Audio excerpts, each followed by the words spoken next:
Hello everyone and welcome to episode 12 of the ECW Revival series here on the channel, as it is Hardcore Evolution.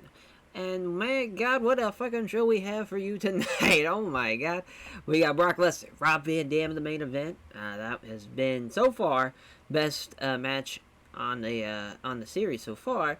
And I think it's gonna, again, probably be either the second or the number one if it somehow beats the match from Reborn. Because that match was really, really awesome, but maybe this match can pull off the number one spot.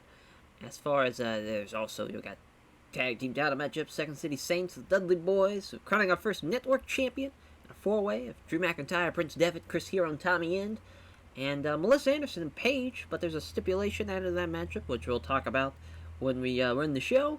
Bobby Lashley versus Kenta in a number one contendership matchup, even though Paul Heyman's like, hey, you can get the spot next. Still wanted to prove, give at least some type of shot to Bobby Lashley, the former number one contender who lost to Brock Lesnar at Extreme Rules, and also the debuting Bad Influence is going to take on Outlaw Inc. of Eddie Kingston and Homicide, which should be really, really fun, and so much more on the show as well. Well, some extra stuff and whatnot, as I think there's 8,000 people at the show. I guess we'll see maybe what's going to happen as far as the actual shows run. Yeah, 8,887, but I believe we're running, they have the Sun National Bank Arena, which is 8,100 people. Should be a sellout. Fingers fucking crossed.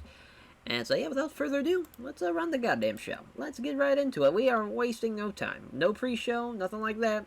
Starting off the Hardcore Evolution, where it's just mainly focusing on the tag title match of the Second City Saints and the Dudleys, and Rob Van Dam and Brock Lesnar in their main event. So that gets a 69. Nice way to open up the show. Yep, we got a sellout at the Sun National Bank Arena in New Jersey. As just a little page update following what happened at the last CyberSlam, the go-home show before this show, as with her getting stretchered out of the ECW arena and just kind of showcasing that footage and recapping what happened and saying that she is going to compete tonight against Melissa Anderson, as she's going to defend her championship, but she's also has specifically requested to Paul Heyman to make her match with Melissa Anderson a Fans Bring the Weapons match, and that is official tonight for the Women's Championships. That's just a little fun. Figure Hardcore Evolution, why not have a Fans Bring the Weapons match, but it's a women's match. That's something that never obviously happened in ECW, so it just felt like that'd be fun, and a fun way to really show the evolution of the sport of ECW. As far as for this revival, I got a 56. It's the opener. It's a triple threat, as Mickie James pinning Athena with the Mickey DDT. Obviously, really, ECW and obviously a lot of other companies, they would just do elimination matches, be a three-way dance. But in this case, it's just a one fall, as Mickey does pin Athena. As Athena, poor fucking Ember Moon, she bruised her pectoral muscle. Mickie James with a 45, 39 for Beth, and a 29 for Athena. So I got a 38, kind of subpar way to open up the show, if I do say so myself. As the Bad Influence debut against Outlaw Inc. As Outlaw Inc. takes the fall, Christopher Daniels pinning Eddie Kingston with the Modern Art. So Modern Art was a finish that Matt Bentley and Kazarian would use. It was a super kick into a German suplex. Same thing here. Kazarian with a super kick, Daniels with the German suplex on Kingston. As Daniels with a 59, 56 for Kazarian, 57 for Homicide, 51 for Eddie Kingston. Yeah, really good match. Really good tag match. Daniels and Kazarian having great chemistry, so that's good, and this tag division's getting better and better. Love to see it. I do love me a nice tag division. There's just something about it it's just perfect. It's just there's so many different combinations you could do. It's great. It's great stuff.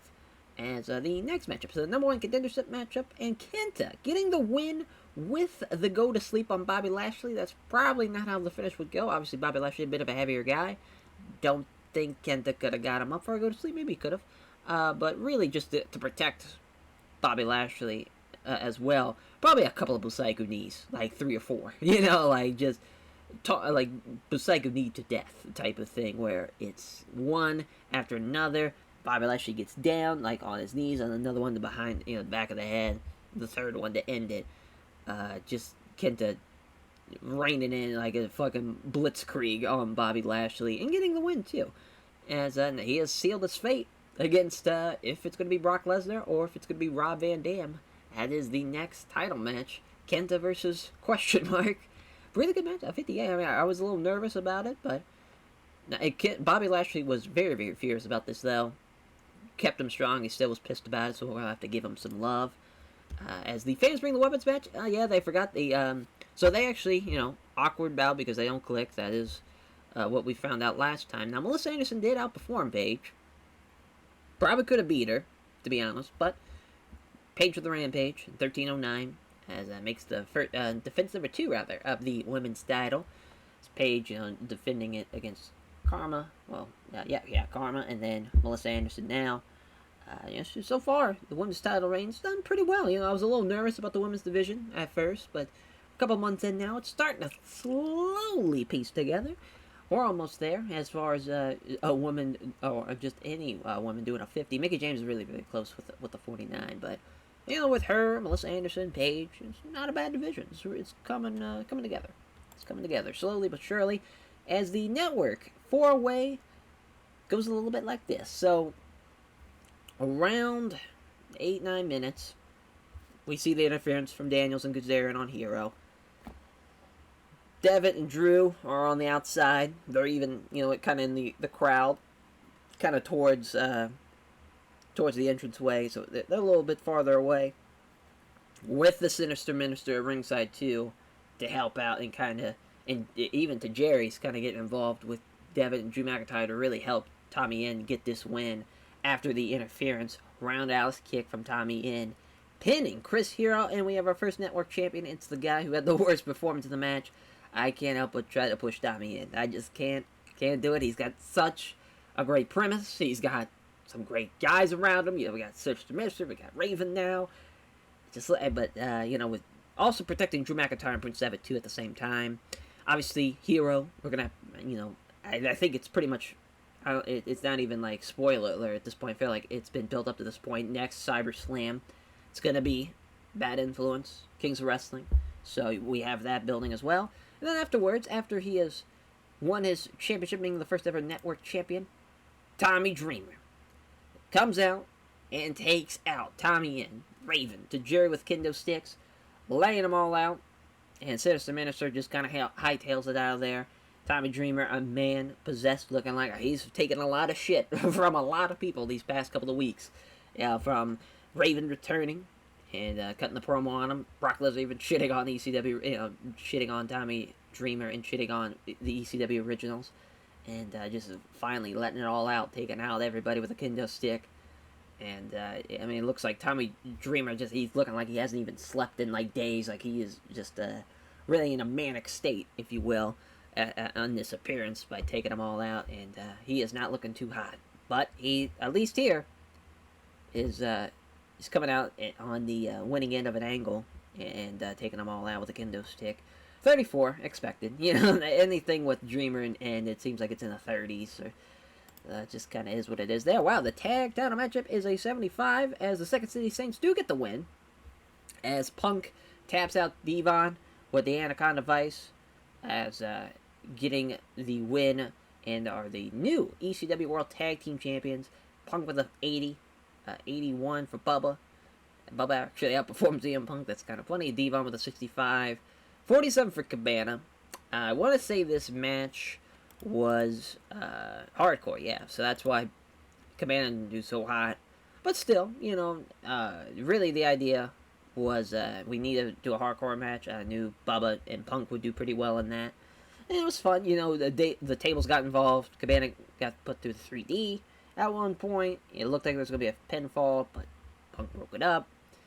And then after the 3D and Cabana and Bubba, they're outside the ring, and the kind of Vice out of nowhere type of thing, and Devon taps out, and we got new tag team champions, and CM Punk and Colt Cabana. So a quick little title reign for Bubba and Devon. Probably could have went on a little bit longer, but went with this idea instead. Main event, it's a 73. Lack of psychology, that's alright. As throughout the match, around the 15-minute mark, 15-minute mark, we get some interference. Sandman shows up, the Sandman, returning the ECW with a kendo stick. As Brock's about to hit an F5, kendo stick to the back a couple of times. Brock finally gets up and just breaks the kendo stick over his knee, and Sandman hightails it out of there. A little bit later on, Sabu shows up. He throws the chair at Brock Lesnar as he, again, looking for the F5, kind of saving Van Damme. Tries to hit a triple moonsault off the, do the little running off the chair to the ropes moonsault.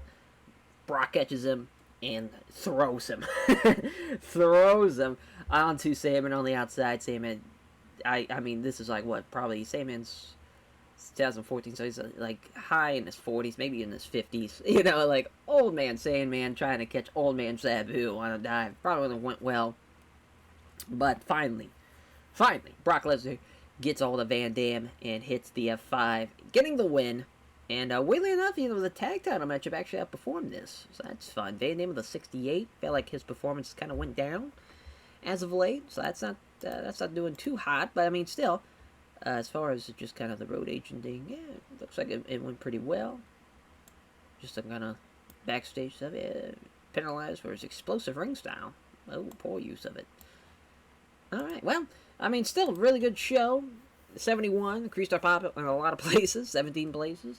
That's huge. And the main and co-main delivered. That's all that really... It's kind of crazy, thinking about it. Like, the title matches, the network and the women's title both did 48s, and they should have probably went after... Probably should have had the network title 4-way after the opener, the triple threat. Then do Bad Influence and Outlaw Inc. Then Paige and Melissa Anderson, that could be right there. And then Kenta and Bobby Lashley before the tag title and heavyweight title matchup. To really just kind of flow this a little bit better. But still a fun show. I think it went really well for everything involved.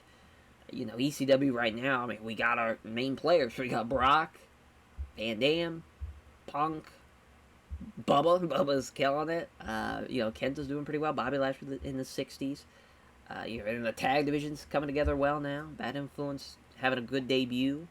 And we got stuff going forward now, too, after this show as well. Now we got Brock and Kenta. How is that going to play out? Obviously, Kenta had a huge size disadvantage. Really has no chance of hell if you're really thinking about it. But he beats Bobby Lashley here, another guy that's kind of the same build as Brock. So maybe he can slay the giant that is Brock Lesnar. And, Tommy and the Tommy Dreamer seems like it's not ending. So, even though...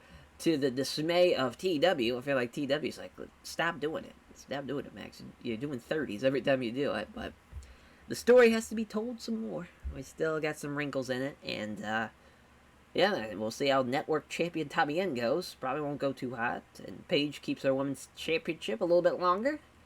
Beating Melissa Anderson, even though she got outperformed. I think that's pretty much all that happened on the show. Just a quick little recap in the episode. As we'll put over Bobby Lashley. We'll put over Brock. That's a good performance. And, I'm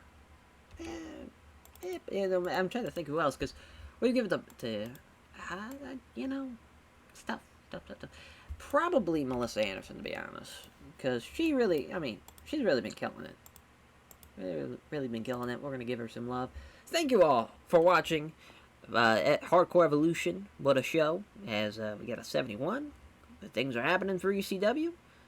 Fun stuff ahead as well, as we got future title matches happening and whatnot. As looks like we will catch you guys next time for and then we march towards Heat Wave, which should be quite the show. With and you see a big debut is coming. Yoshiro Takayama. Oh boy, maybe he'll play a big factor rather in the next show at CyberSlam. Who knows? I guess you'll just have to tune in and see. Take care, everyone.